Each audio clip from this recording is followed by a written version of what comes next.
Quem Somos Nós? Apresentação: Vanderly Batista e Vanessa Cavalcante.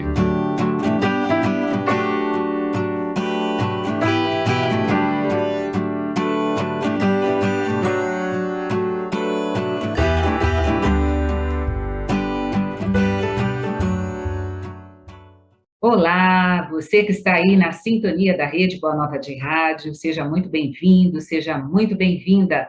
Olá, você que está nos acompanhando pela TV Mundo Maior, emissoras da Fundação Espírita André Luiz. Eu, Guilmar Santana, mais uma vez estou por aqui, no Quem Somos Nós.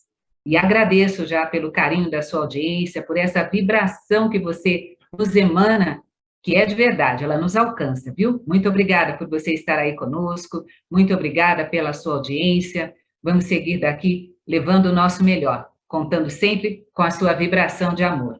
O programa Quem Somos Nós, nesta semana, mais uma vez, senhora Vanderly. Muito obrigada, é muito bom da nossa casa mesmo a gente poder estar convivendo com vocês, com a programação da TV Mundo Maior. E o objetivo do Quem Somos Nós é justamente trazer, assim, experiências de vida. Quem são os comunicadores da FEAL, né? E a gente está sempre aprendendo com as experiências, com tudo que nos vem. Tanto que hoje a gente vai falar sobre um tema muito atual. E o nosso convidado é um expert aí. Ele vai nos contar, né, Guilmar? Você vai contar para nós quem é o nosso convidado e depois ele vai nos esclarecer sobre esse tema de hoje, que eu já posso adiantar, Guilmar? Por favor, pode adiantar. Mente 5.0. O que será que é isso, né? Eu acho que tem muita gente que ainda não está sabendo.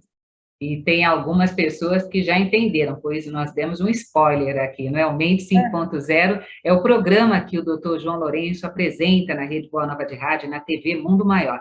Dr. João Lourenço Navarras, que é médico, psiquiatra, é psicoterapeuta, especialista em dependência química no método, no modelo, melhor dizendo, Minnesota de tratamento. Ele apresenta, como eu disse, o Mente 5.0, apresentou o programa novamente por um período grande aqui na programação da Rede Boa Nova e da TV Mundo Maior, mas esse programa, como estávamos falando aqui agora em off, né, evoluiu, né? Agora chegamos no Mente 5.0. Seja muito bem-vindo ao Quem Somos Nós, doutor João Lourenço, bom tudo.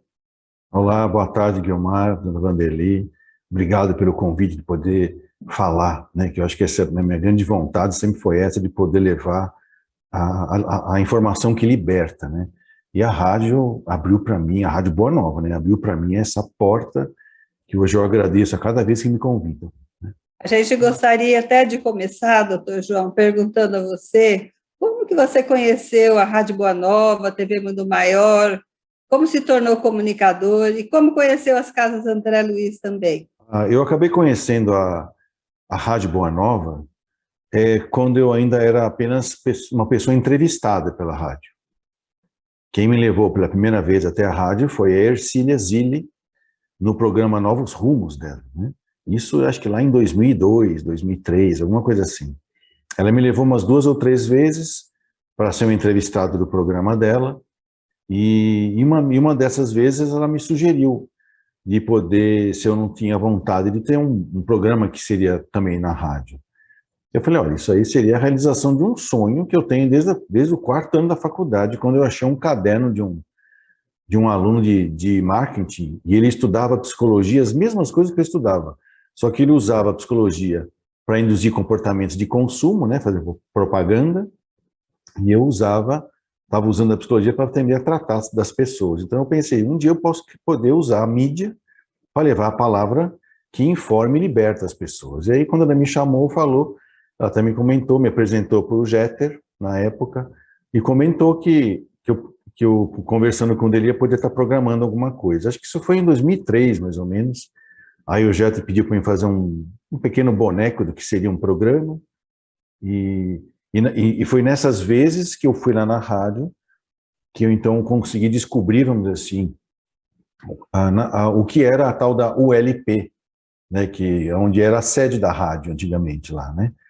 Então foi quando eu vi pela primeira vez a ULP, conhecia o trabalho que tinha para trás dos moods, né, do LP, porque não, eu só ia até a rádio, mas eu conseguia ver, conhecia, e aí eu fiz o link, o que era o LP, o ambulatório da Vila Galvão, com as casas André Luiz, né, com o Centro Espírita, lá de Santana. Até então eu não tinha feito uma ligação com a outra, né? E aí foi assim que eu entrei, que eu comecei a participar da rádio fazendo esse boneco, né? Uma proposta de um programa para o Jeter. E aí eu, pensando nos nomes, como era Boa Nova, eu pensei no Novamente. E aí eu falei que era um cacófato, né? São duas palavras que se juntam, e que o Jeter achou engraçado quando eu falei que, olha, novamente, com uma novamente, para uma novamente.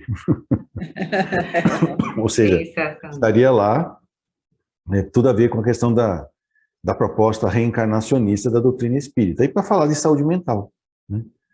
E aí, no ano seguinte,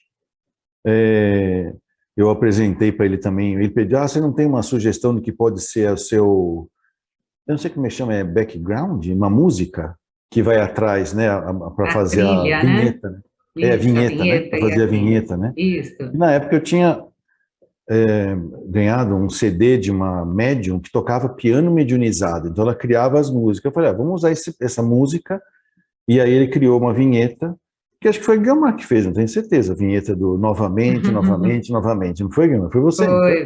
Foi sim. Pois é. E aí surgiu o primeiro programa, que acho que começou em 2004, no começo de 2004, que em 2003, final de 2003, a gente foi bolando o programa, né? Sensacional. Eu só vou abrir um parênteses aqui, senhora Vanderly, antes de te devolver a fala, que o doutor João falou em ULP, a Unidade de Longa Permanência, lá do Centro Espírita Nosso Lar Casas André Luiz, onde ficam os nossos assistidos, nossos amigos, né, assistidos. As Casas André Luiz, que completou este ano de 2022, 73 anos transformando vidas. Então, é importante a gente só fazer esse destaque aqui. E eu devolvo a fala para você, senhora Vanderly. Então, e lembrando, né, Guilmar, que a Rádio Boa Nova estava no mesmo espaço da unidade de longa permanência, do prédio de entrada, né?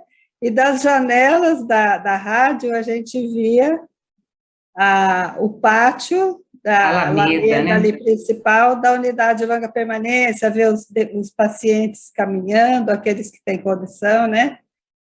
Hoje a rádio está junto com a TV Mundo Maior, já na Vila Galvão, mas foi muito tempo lá, né? Durante muito tempo foi ali.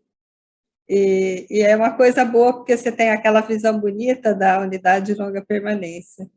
Mas, doutor João, nós temos aqui uma pauta meio longa, e como o tempo é muito curto, eu queria entrar direto, viu, Guilmar, no assunto do novo programa seu, para a gente entender bem, assim, como que surge a ideia, qual que é o objetivo, como que está sendo, assim, a repercussão do Mente.5. Sim, não, Mente 5.0. O programa Mente 5.0, ele já rodava pela rádio só. Eu gravava ele na sexta-feira e trocava ele no sábado, sempre às 16 horas, né? Um programa gravado. E a ideia, que na época eu levei para o André Marouço, é que eu gostaria de falar da saúde mental na atualidade, já que o programa, novamente, fala de vários aspectos em termos de tratamento. Eu falei muitos anos sobre diagnóstico, sobre tratamento, sobre remédio, a relação disso com o espiritismo, com a desobsessão, com as obsessões, né? Mas eu queria falar da modernidade, né, vamos dizer assim, que eu digo assim, a exposição que nós estamos aí nessa nova tecnologia. E eu achei que era um programa novo. E o nome Mente 5.0 vem em função de um termo que os japoneses criaram para poder enfrentar a quarta revolução industrial.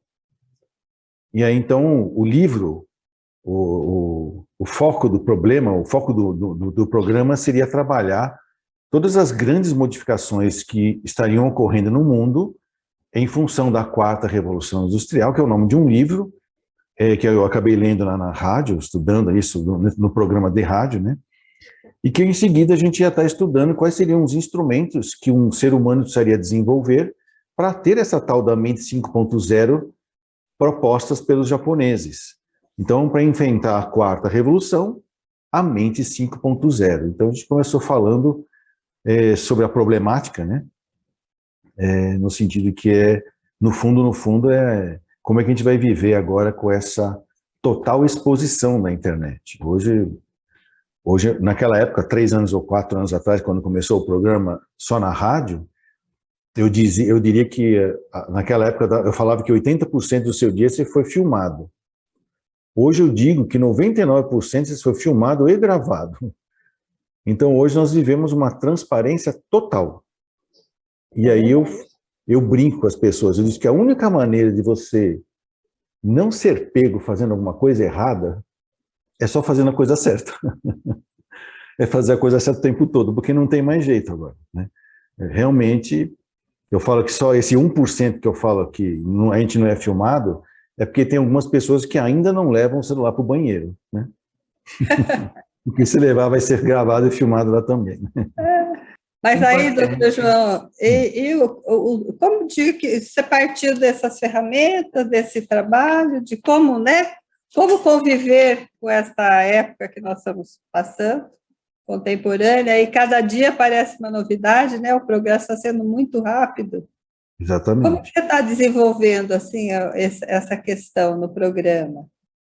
Bom, o Carl Schwab, que foi o autor do livro Quarta Revolução Industrial, ele trouxe vários aspectos econômicos, aspectos sociais, que essa quarta revolução iria trazer de mudanças, né? Por exemplo, vai ter muito desemprego, porque as máquinas vão acabar substituindo muito o trabalho braçal, mas ao mesmo tempo ele fala assim, que se uma máquina consegue fazer uma coisa muito melhor que um ser humano, é que aquele trabalho é desumano. Então nós vamos ter um período em que nós vamos ter uma transformação, uma migração de trabalhos braçais, né, para trabalhos totalmente intelectuais, abrindo mais espaço para as pessoas poderem ser humanas, e não apenas máquinas prestadoras de serviços mecânicos, né, repetitivos, né, vamos dizer assim. Mas ele também diz que isso também ia trazer não só problemas econômicos e sociais, ia trazer problemas emocionais, né? E ele cita vários, né, mas ele é engenheiro, né, um engenheiro que não entende disso. Ele falou que nós haveríamos de ter pessoas especializadas em lidar com os transtornos que iriam surgir, e que muitos transtornos iam parecer coisas novas, mas que ele achava que eram apenas as mesmas doenças antigas, com nomes novos, porque tinha causas diferentes. E é o que a gente constata mesmo, né? E foi pautando nessas propostas de quais seriam esses problemas mentais, em que eu acabei criando, vamos dizer assim como eu fiz no programa Novamente, eu fiz os 4 instrumentos da alma, né? A raiva, a culpa, o medo e o controle. E qual é a resposta? É o Evangelho, né? A resposta para sair dessa neurose é o Evangelho, né? Então eu falei, só que eu vou fazer o seguinte, eu primeiro trouxe o problema, né, que é a quarta revolução industrial, e no programa Mente 5.0 eu trouxe o inverso, eu já trouxe as 4 ferramentas para a gente poder desenvolver a Mente 5.0 durante a quarta revolução. Não dá para se preparar antes, tem que ser durante, né? É como fazer um jardim japonês, né? Diz que o japonês não faz um jardim em cima de um projeto, né? Ele fica observando quem passa por ele. Aí ele vai colocando as plantas e os caminhos de acordo com a preferência e a alma das pessoas. Assim como também a comida japonesa, o sushi man, ele fica olhando a pessoa que está comendo, ele faz o sushi conforme ele observa a preferência das pessoas, conforme o tamanho da boca da pessoa, né? Então eu acredito que a Mente 5.0 é exatamente isso, é uma reconstrução constante, né, de uma maneira de sentir, de pensar e de agir no mundo. Foi assim então que eu comecei a pautar os assuntos, né, dentro do programa. Muito, muito interessante, né, doutor? Hoje você está aí nessa visão contemporânea, mas eu me lembro, que o senhor já falou, sobre seu começo de trabalho no hospital psiquiátrico, se não me engano, é de Franco da Rocha. Isso, Você conviveu com uma situação, naquele tempo, né, tempos atrás, bem mais precária do que seria hoje. Como que você pode avaliar, assim, aquele tempo, né, que você era jovem, recém-formado, talvez, e entre o que se via ali, de problemas mentais, e a doutrina espírita, que você já deveria, talvez, conhecer? Dava para fazer alguma coisa e ver essa caminhada até chegar hoje, a gente está falando de uma tecnologia que tão avançada, né, que está mexendo com o emocional, com o financeiro, com tudo, né, está mexendo com a sociedade humana. Desculpe, eu fiz a residência em 1990. Em 1989 foi o meu primeiro ano de formado, porque eu formei em 88. Eu fiquei um ano no Exército, na psiquiatria do Exército, aqui pertinho do consultório, no Morro da Pólvora, aqui no Hospital Geral do Exército, né? Já foi meu primeiro ano de residência, porque eu já fiquei na psiquiatria. E aí, então, eu aprendi um monte de coisas, claro, dentro de um ambiente militar. Como a minha vaga já tinha sido garantida, porque eu já tinha passado no concurso, como eu também tinha sido chamado no Exército, a minha vaga ficou guardada. Então, em 90, eu assumi a minha vaga lá em Franco da Rocha, no Hospital do Juqueri. E eu lembro de um fato, que assim que eu cheguei lá no primeiro dia de aula, ou de estágio lá, quando eu desci do carro, eu estava com alguns livros na mão, e todos caíram no chão, e espalhou. E um deles era o Evangelho segundo o Espiritismo e outro o Livro dos Espíritos. Aí eu logo imaginei, né, que talvez eu não seria muito bem-vindo ali, e que eu estava ali sendo denunciado, né? Ó quem está chegando aí. Não que eu fosse alguma coisa importante, mas que tinha alguma coisa, uma visão diferente da doença mental, e isso eu estou falando de 1990, né? Nós estamos há mais de 30 anos, né? E onde não existia comunicação, não existia computação, não existia nada muito que a gente conhece hoje. Então tudo era livro, tudo era biblioteca, tudo era carta, não existia nada, né? Lá nós tínhamos cartas do Freud para o Dr. Franco da Rocha, em alemão, que a gente lia na biblioteca. Era muito interessante, as trocas de informações, né, vamos dizer assim. E lá, então, eu pude ver um histórico da psiquiatria.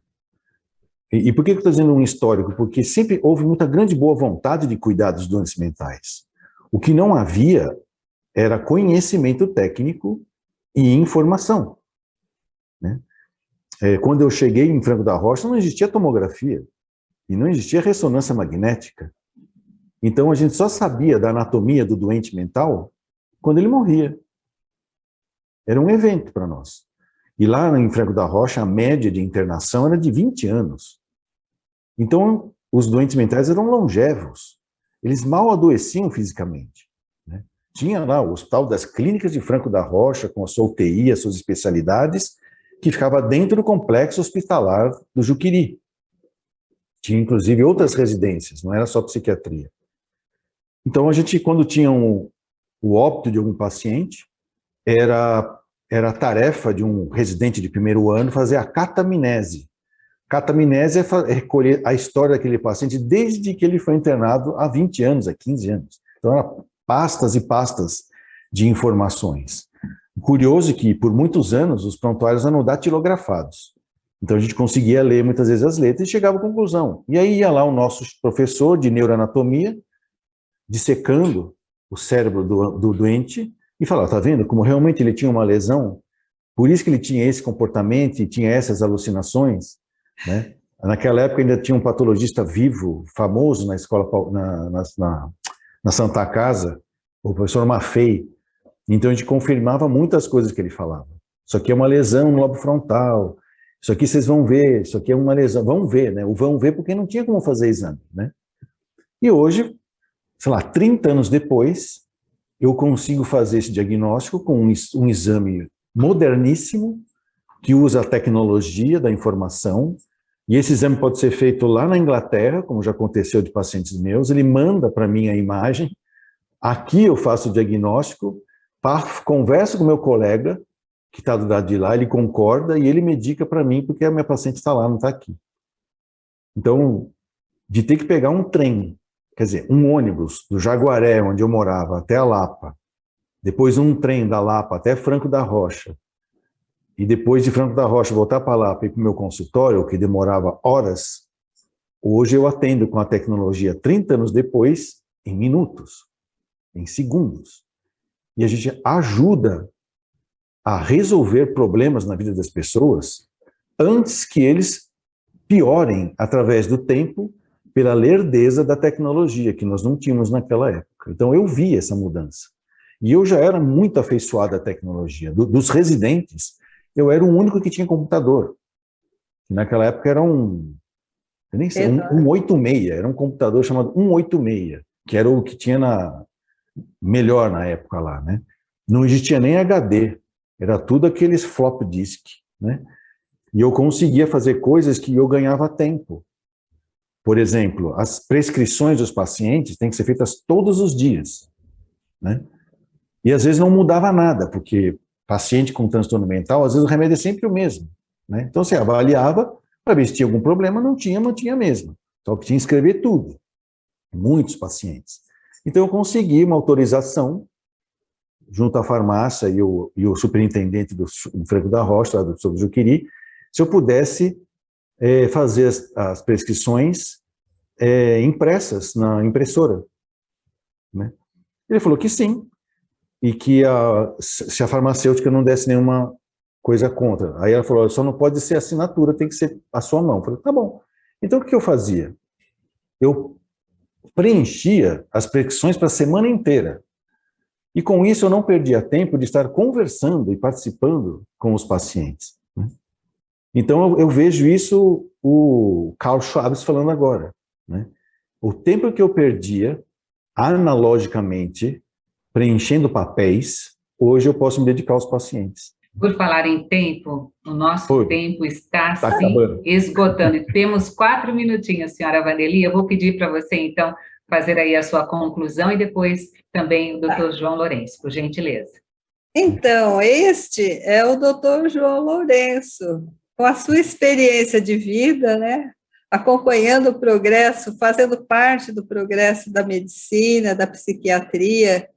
E a gente tem o privilégio de ter você na comunicação da Fundação Espírita André Luiz, apresentando o programa Mente 5.0 e trazendo toda essa atualidade, porque quem faz há mais tempo diz que faz melhor, e ele conhece, né, desde tempos, não são tantos tempos, né, doutor João, mas é significativa a mudança que está havendo na sociedade, na medicina, em tudo, né? E a gente fica muito contente de você ter vindo aqui contar um pouquinho sobre o programa. Não sei se dá tempo, Guilmar, de perguntar para ele sobre a deficiência mental e a psiquiatria, como a gente tem a instituição, né, Casas André Luiz, que atende pacientes com deficiência intelectual. Uhum. Dá para a gente falar alguma coisa em relação a isso, sobre a psiquiatria e o doente mental ou o deficiente mental, que são coisas diferentes, né? Eu acho que a gente pode deixar isso para um próximo programa, senhora Vanderly. Podemos, vai ser uma pauta sensacional, até porque estamos comemorando 73 anos do Centro Espírita Nosso Lar Casas André Luiz, não é? Então, nós vamos trazer para a próxima pauta, o senhor já está convidado, tá bom, doutor? Tá bom, sim, convidado, obrigado. Já está aceito. Muito obrigada. Então, vamos combinar. Doutor João Lourenço, muito obrigado por ter estado aqui conosco no programa Quem Somos Nós.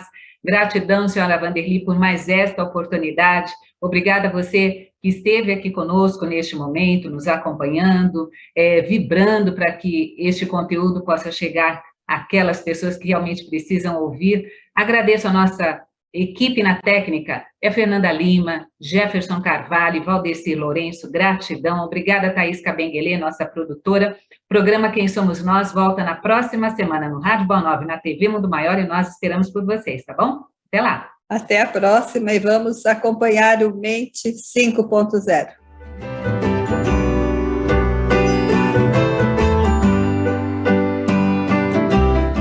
Você acompanhou Quem Somos Nós?